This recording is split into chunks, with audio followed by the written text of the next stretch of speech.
Oh, hey. Welcome to another edition of Socrates Explains Everything. My name is Socrates, and I like to explain things. But it's pretty hard to explain what's going on in Ukraine. The situation is certainly complex, and it's a long, painful story. First of all, it's called Ukraine. The Ukraine is what the Soviet puppet state was called. The Free Democratic country is called Ukraine. And it's amazing how many people, like Leon Panetta, former CIA director, he keeps calling it the Ukraine, which is, good for conspiracy, that's for sure. If I was a conspiracy person, I'd be all over that. But Russia's had designs on Ukraine forever. They're sort of jealous of its landmass. It's very fertile. I don't know. It's closer to Europe than Russia. It's hard to say, but they've invaded and been horrible to the people of Ukraine many times over long history. So they have a horrible history. It's not good. After the Soviet Union broke up, Ukraine had three leverages over Russia, because with Crimea, the Russian fleet was based there, and the Russian country had to basically give Ukraine lease money for the Russian fleet to stay in Crimea.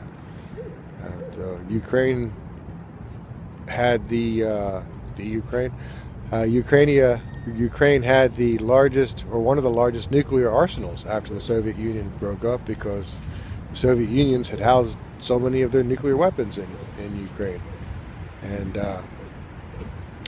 to give up those nuclear weapons, because they didn't necessarily want to be a nuclear power, they were willing to give them back to the Russians in exchange for a non-aggression pact that clearly the Russians did not end up honoring.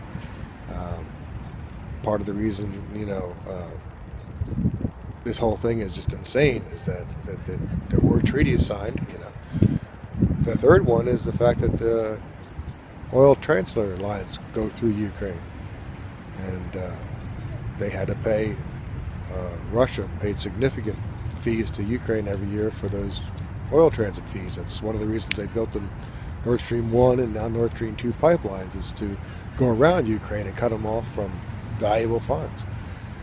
And to get rid of these three things, Russia made a deal to get rid of the nuclear weapons. They reneged on that deal, but they made a deal to do it.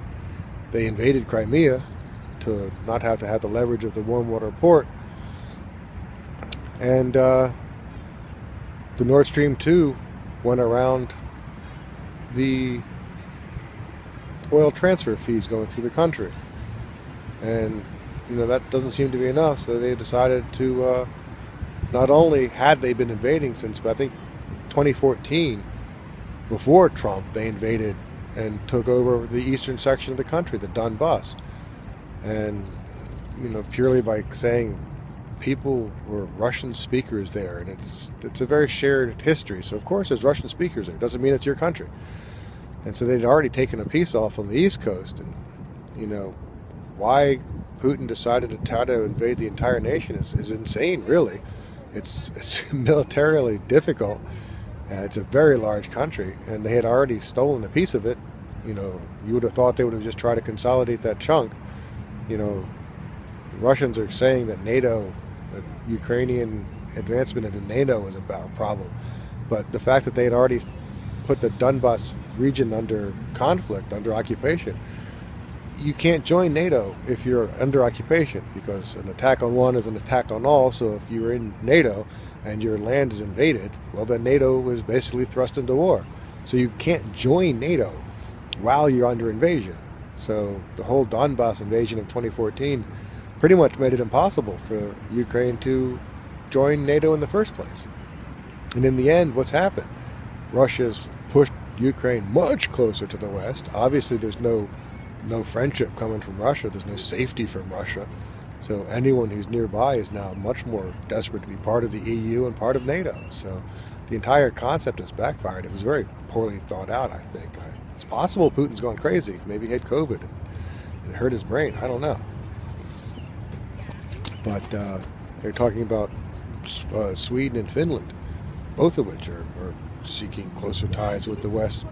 They had been avoiding joining NATO to try to keep Russia a bit happier, but what's the point?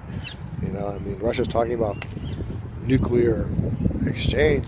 Well, that's just game over.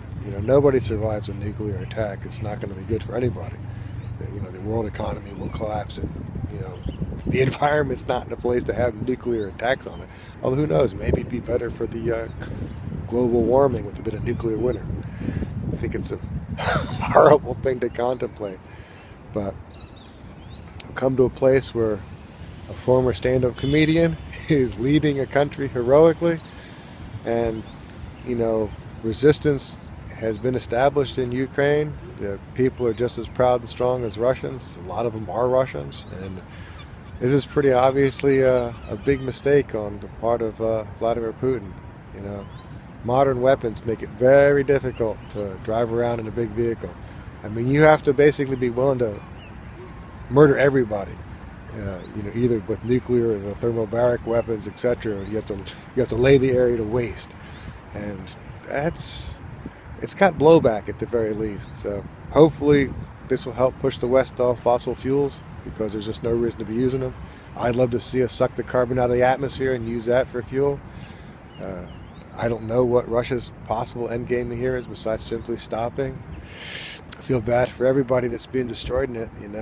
It's just capitalism at its worst. Because if capitalism had value, it would somehow be able to stop this or change it or something. I mean, sanctions, kind of help, but capitalism is what empowered this in the first place. These few people with all the money, and then they just think they have all the power. We can do everything we want because we have everything. I don't think it's good for anybody. Anyway, I don't know if that explains anything what's going on in Ukraine, but